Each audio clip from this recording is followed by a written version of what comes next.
Some films succeed on their names. Personally, I like Star Wars. Of course, you can shoot a film with your cell phone, and if you can get a theater release deal with a name like Star Wars from My Palm, you probably will get quite some audience. Although they probably will never go to that theater again. So I questioned the title of this film when I got the scripts. Maybe because she is not a native English speaker, that title does not make sense. But unlike most bosses who would tell me to shut up and just do my job, she told me yesterday was just another day for most of us, but for people whose lives were swiped away by the tsunami, it was doomsday. Whether it is fear or curiosity, talk of doomsday always grabs people's attention. But the world got a front row seat in 2004 when 282,517 lives vanished when the Indian Ocean tsunami hit us on December 26, 2004. Deaths were not spared in countries it touched. 11 countries in Asia and Africa combined. I recall sitting in my living room and I realized how fragile life is. And then in 2011, the 9.1 earthquake in Japan killed 15,896 people and showed us how powerless technology-advanced Japan was under nature's fury. It brought us the fact that there is nothing we can do if the ground underneath decides to crack.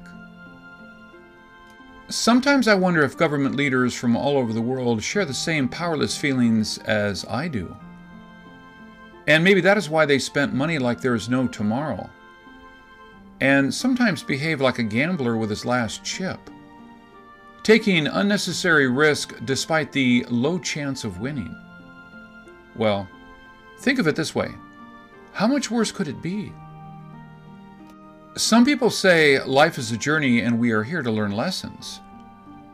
People suffer through corrupted government, unprovoked terrorist attacks, volcano eruptions, and non-stop hurricanes. We see how our neighbors have turned to enemies ignited by small differences. When those people we trusted and relied upon turn their backs when we needed them. An airplane can fly us to any part of the world in no time, and bullet trains can move people at 267 miles per hour. But the distance among us seems to be greater each day. Just this month, many people relive the nightmare years ago that hit their island. On September 5th, 2018, Japanese officials for the first time acknowledged a worker that died from radiation exposure in Fukushima. He was diagnosed with cancer in February 2016 and lost the fight last month. The next day, a 6.7 earthquake hit Japan and killed 39. Not big enough to cause a global panic, but enough to remind us the danger we are in. And then on September 28, 2018, a tsunami triggered by a 7.5 earthquake hit Palu. And within 2 days, the ever-rising death toll has already reached 832. For the ones on the island of Sulawesi, it was Doomsday Yesterday. Indonesia may be a faraway country that is seldom in the news except when the currency value drops, or when an earthquake hits.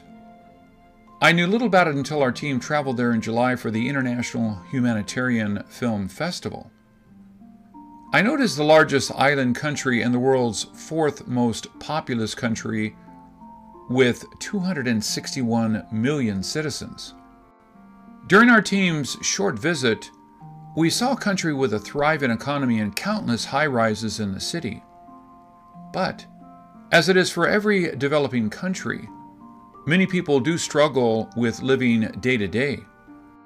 Our team had a great time in Jakarta. We had the most delicious Indonesian food, tried all-you-can-eat fresh durian. During the raid. Wow, it's very big. accepted awards from kings and queens, and met with the legendary film director Damien. And the fun-packed festival included visits to many places. Basically, it was a trip we will never forget. However, as filmmakers, what touched us the most was not the food, nor the buildings, but the people. When the king passed the trophy and the queen shook our hands, and when a 7-year-old child stood in the rain with an umbrella hoping to get a few cents for a tip. I remember it was raining like cats and dogs. And he ran along with the car, not knowing if he would get anything. And he did not beg nor take. He worked without any promise for a return.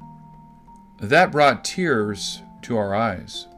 During our short river cruise in Jakarta, we passed by the boat residence. Unlike the super-rich cruiser who lived on luxurious ships, the boat residents lived on a boat because they don't have a place to call home. But, although they don't know us, they smiled and waved at us. So, when I learned about their tsunami, my heart sank. When I thought about the families I saw living in the boats, and I remembered their friendly smiles, even when they had nothing, they shared their smiles with tourists they never met. 2018 seems to be the year of bad news. But for the people who are living through daily bad news, it is just like any other year. But for the many who lost their lives and everything they had, September 26, 2018 was their doomsday. If you don't have $10 to spare, send 5. If you can't send 5, send what you can and pray for them.